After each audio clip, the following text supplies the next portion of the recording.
नमस्कार मंडळी, तर तुमचं खूप खूप स्वागत आहे माझ्या कुक विथ अश्विनीच्या चॅनलला। तर सर्वप्रथम तुम्हाला सर्वांना नागपंचमीच्या खूप खूप शुभेच्छा, ज्या आज आपल्या पूर्ण महाराष्ट्रात पूर्ण भारतात जी साजरी केली जाते त्याबद्दल सगळ्यांना मनपूर्वक शुभेच्छा। तर चला, आज आपण नागपंचमीसाठी पारंपरिक नैवेद्याची रेसिपी तुम्हाला मी पूर्ण दाखवणार आहे। जी पारंपरिक आपल्या गावाकडे जे बनवतात, जी बाजरीची भाकरी असते, खीर असते किंवा मेथीची भाजी किंवा पिठलं असं पारंपरिक पदार्थ बनवतात, जे दिंडे खूप मस्त बनवतात, जे तांदळाचे दिंडे बनवले जातात। आता हे सगळं मी कितीतरी पदार्थ आहेत, पण त्यातले काहीतरी पदार्थ मी माझ्या रेसिपीत ॲड करणार आहे। तर नागपंचमी हा एक पारंपरिक आणि धार्मिक सण आहे, जो संपूर्ण भारतात, विशेषतः महाराष्ट्र, कर्नाटका, आंध्र प्रदेश आणि उत्तर प्रदेशात चांगलं सातत्याने आणि एकदम मस्त एन्जॉय करून, मस्त गावाकडच्या सारखं सगळं एन्जॉय करतात। आणि त्याचबरोबर श्रावण महिन्यात शुद्ध पंचमीच्या दिवशी ही आपली नागपंचमीचा सण येतो। आता गावाकडे तर खूप मज्जा येते, इतकं छान वाटतं, खूप मोठे मोठे झाडांना इतके मोठे मोठे झोके बांधतात। आता मी राहते सिटीत, त्यामुळे मला हे फार जास्त काही अनुभवता येत नाही, पण जेव्हा आम्ही लहान होतो तेव्हा आमच्या मम्मीच्या म्हणजे माझ्या मम्मी पप्पांच्या घरी हे सगळं खूप मस्त एन्जॉय केलं जायचं। झोका असायचा, प्रत्येकाच्या घरी जायचं आणि मस्त पुरणपोळी वगैरे बनवायचं। पण आज आता मी शॉर्टमध्ये खूप छोट्या पद्धतीने पण त्यातले पारंपरिक पदार्थाची रेसिपी तुम्हाला नक्की दाखवणार आहे। तर सर्वात प्रथम आपण इथे मेथीची भाजी बनवणार आहोत आणि विशेषतः नागपंचमीच्या दिवशी कुठल्याही तव्यावर किंवा लोखंडी वस्तूचा वापर केला जात नाही, त्यामुळे आपण आज पोळी बनवणार नाही, म्हणजे चपाती बनवणार नाही। तर मी तुम्हाला दाखवते पारंपरिक पदार्थांमध्ये काय काय पदार्थ येते। तर सर्वप्रथम आपण मेथीची भाजी करणार आहोत। तर कुणी कुणी फक्त सुकी मेथीची भाजी करतं नैवेद्य म्हणून, पण मी इथे रश्श्याची केली आहे। त्यानंतर मस्त कढईमध्ये तूप गरम करून घेतलंय, आपल्याला बनवायची आहे खीर, जी एकदम म्हणजे नागदेवतांना दूध, गूळ, साखर हे पदार्थ अर्पण केले जातात विशेषतः। आणि त्यापेक्षा आपण म्हटलं चला मी काहीतरी युनिक बनवते, तर म्हटलं त्यामध्ये खीर पण चालती नैवेद्य म्हणून। तर मी आज तुम्हाला दाखवणार आहे शेवयांची खीर, जो दुसरा पदार्थ आहे आपला। आता इथे मी बारीक शेवया घेतलेल्या आहेत, तूप टाकून छान असं भाजून घ्यायचं आहे आपल्याला पूर्ण गोल्डन ब्राऊन होईपर्यंत। आता खूप खूप वेगवेगळ्या सिटीमध्ये, वेगवेगळ्या गावांमध्ये ही प्रथा खूप वेगवेगळ्या प्रमाणे केली जाते। म्हणजे कुणी कुणी पुरणपोळी करतात, तर कुणी ते तांदळाचे दिंडे करतात। तांदळाच्या पिठामध्ये गूळ आणि नारळ भरून इतके मस्त उकडवलेले दिंडे बनवतात, पण ते मला येत नाही रेसिपी, त्यामुळे मी माझी आई वगैरे बनवायचे, पण म्हणजे मला माहिती नाही त्याबद्दल।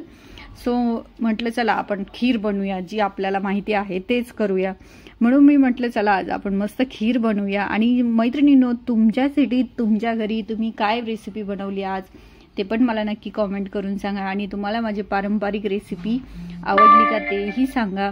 त्यानंतर मी इथे गोल्डन ब्राऊन होईपर्यंत मस्त शेवई तुपामध्ये भाजून घेतली। त्यानंतर मी बारीक कटरच्या साहाय्याने एकदम मस्त ड्रायफ्रूट सगळे कट करून घेतलेले आहे।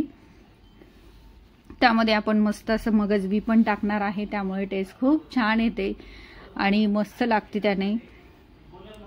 तर बघू शकता इतकं छान आपले सगळे मस्त इंग्रेडियंट्स परतून झालेले आहे गोल्डन ब्राऊन होईपर्यंत।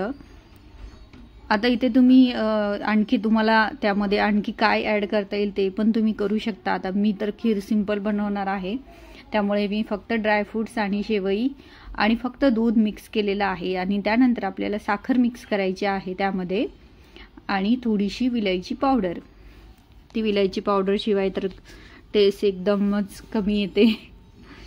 आणि मैत्रिणींनो, तुम्हाला तुमच्या कुठल्या एखादी मेमरी असेल जी नागपंचमीच्या दिवशी तुम्ही घरच्यांसोबत म्हणजे घरच्यांसोबत करत असता, ते पण मला तुम्ही सांगू शकता कमेंटमध्ये। आता इथे बघू शकता मी लगेचच पीठ पण मळून घेतलेलं आहे, कारण आपल्याला तवा न ठेवता आज आपण पुरी वगैरे करणार आहोत। आता बघू शकता आपली खीर पूर्णपणे उकळलेली आहे आणि मी त्यामध्ये आता साखर घालणार आहे। आता तुम्ही साखर कमी जास्त करू शकता, तुम्ही जर फारच गोड खात असाल तर तुम्ही थोडी जास्तही टाकू शकता, पण माझ्या घरात जास्त गोड कुणी खात नाही, त्यामुळे मी इथे साखर कमीच घातलेली आहे। आणि त्यानंतर आपल्याला त्यामध्ये विलायची पावडर घालायची आहे आणि हे छान एकदम कमी गॅसवर मस्त असं उकळी फुटू द्यायचे 2-3, आणि छान उकळून झालं की मस्त दिसतं. आता माझं किचन फारच छोटं आहे त्यामुळे पसाऱ्याला इग्नोर करा. तर घर संसार म्हटलं की पसारा येणारच. त्यानंतर आता मी लगेचच पीठ मळून ठेवणार आहे, कारण 10 ते 15 मिनटं त्याला चांगलं भिजवून द्यायचं आहे.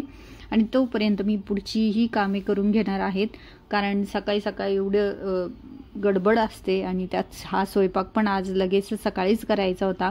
आणि माझ्या मम्मीच्या घरी म्हणजे माझ्या आईच्या घरी पुरणपोळीचाच स्वयंपाक बनवला जातो, जेणेकरून एकदम छान वाटतं. एकदम पारंपरिक असं नैवेद्य असतो माझ्या आईचा. पण आता मी पुरणपोळी काही बनवली नाही, पण म्हटलं चला आज आपण बाकीच्या गोष्टी तरी बनवू शकतो, जेवढ्या बनवता येईल तेवढ्या. आता मी इकडे छान असं पीठ मळून घेतलेलं आहे. हे पीठ आपल्याला 10 ते 15 मिनटं चांगलं भिजवून द्यायचं आहे. आता थोडंसं पुरी बनवायची आहे, त्यामुळे आपण त्यामध्ये मीठ थोडंसं जास्त घाला आणि पीठ थोडंसं जाडसरच ठेवायचं आहे. त्यानंतर म्हटलं पीठ भिजून 15-20 मिनटं हे होईल तोपर्यंत मी रांगोळी काढून घेतली. आता मला काय फारशी रांगोळी येत नाही, तरी पण मी प्रयत्न केला. एकदम छोटीशी रांगोळी काढली आहे. आणि हे असं नंतर कढई ठेवून घेतली. म्हटलं चला आता तळणीचे पदार्थ पण तळून घेऊया. मैत्रिणींनो, तुम्ही कोणता पदार्थ आज मनापासून बनवला किंवा कोणता नैवेद्य तुम्ही नागपंचमीसाठी बनवला ते पण मला नक्की कमेंटमध्ये सांगा.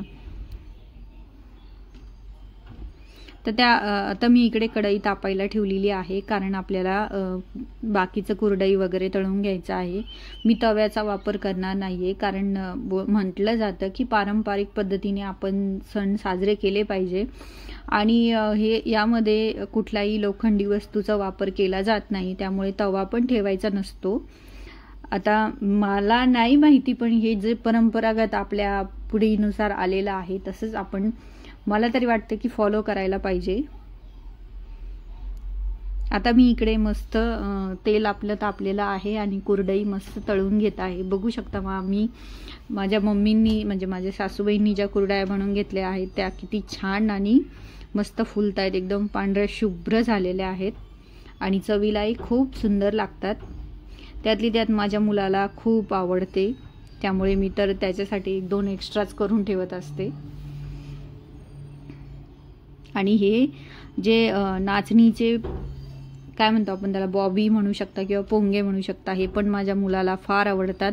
आणि विशेषतः नाचणीचा कुठलाही पदार्थ तुम्ही नागपंचमीला नागदेवतेला अर्पण करू शकता. त्यामध्ये खीर करू शकता किंवा काहीही तुम्ही बाकीचं दुसरं पण करू शकता, पुरी वगैरे. पण माझ्याकडे नाचणीचे हे बॉबिन्स होते म्हणून, त्यामुळे म्हटलं चला आता हे पण आपलं पारंपरिकमध्ये आपल्या नैवेद्यात समाविष्ट होईल, त्यामुळे हे पण मी बनवून घेतले. आणि बघू शकता आपल्याला नंतर सगळं मस्त असं पुरी वगैरे करायची आहे. मी काही चपाती केली नाही, कारण मी काही तवा ठेवला नव्हता. आणि राहिलेले कुरडई पण आपण तळून घेऊया. आणि मैत्रिणींनो, तुम्हाला जर माझा व्हिडिओ आवडला तर प्लीज लाईक, शेअर आणि सबस्क्राईब करायला मात्र विसरू नका.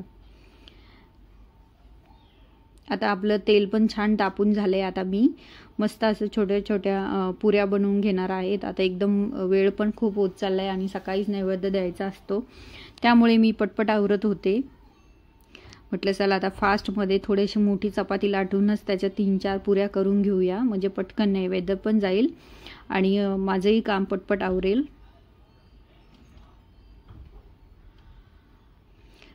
मस्त अशी गोल चपाती लाटून घ्यायची आणि मस्त पुऱ्या. आता पुऱ्या करणं काही फार अवघड नाही आहे, त्यामुळे तुम्हालाही फार चांगल्या येतच असतील.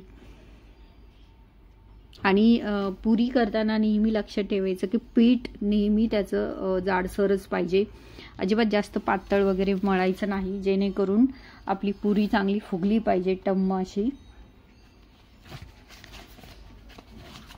आणि तेल पण छान तापले. आता मी इथे बारीक कट करून घेते आहे पुऱ्या छोट्या छोट्या. आता यामध्ये मस्त तुम्ही बटाट्याची चटणी किंवा हे असे पण पदार्थ बनवू शकता. आता इकडे बघा, पुऱ्या करताना नेहमी पुरी एकाच साईडनी फक्त चांगली एकाच टायमिंगला भाजून घ्यायची, जास्त त्याला अलट पलट करत राहायचं नाही काय, जेणेकरून ती पुरी चांगली फुगणार नाही. म्हणजे आपण जास्त आलटीपलटी नाही करायचं, एकदाच एक साईडनी चांगली परतून घ्यायची, भाजून घ्यायची आणि छान तळल्यानंतर लगेचच काढून घ्यायची, कारण जास्त कमी उलटं पालटं केलं तर ती चांगली फुगणार नाही किंवा ती सॉफ्ट पण बनणार नाही. आणि मैत्रिणींनो, अशाच नवनवीन पारंपरिक रेसिपी आणि मस्त अशा मुलांच्या रेसिपीज बघण्यासाठी प्लीज माझ्या चॅनलला लाईक, शेअर आणि सबस्क्राईब आणि त्याचसोबत कमेंट करायला मात्र विसरू नका. आणि फेसबुकवरून बघत असेल तर प्लीज माझ्या चॅनलला फॉलो करायला विसरू नका. फेसबुकचं माझ्या पेजचं चॅनल आहे अश्विनी शिंदे शेळके आणि इंस्टाग्रामचं पेज आहे माझं अश्विनीज वर्ल्ड. त्यामुळे दोन्हीही चॅनलला फॉलो करायला मात्र विसरू नका. आणि आपलं सुंदर अशी पूर्ण नैवेद्याची रेसिपी तयार आहे. आणि मैत्रिणींनो, व्हिडिओ आवडला तर प्लीज लाईक, शेअर आणि सबस्क्राईब करायला मात्र विसरू नका. तर भेटूया नेक्स्ट व्हिडिओमध्ये. बाय. मस्त खा, स्वस्त राहा.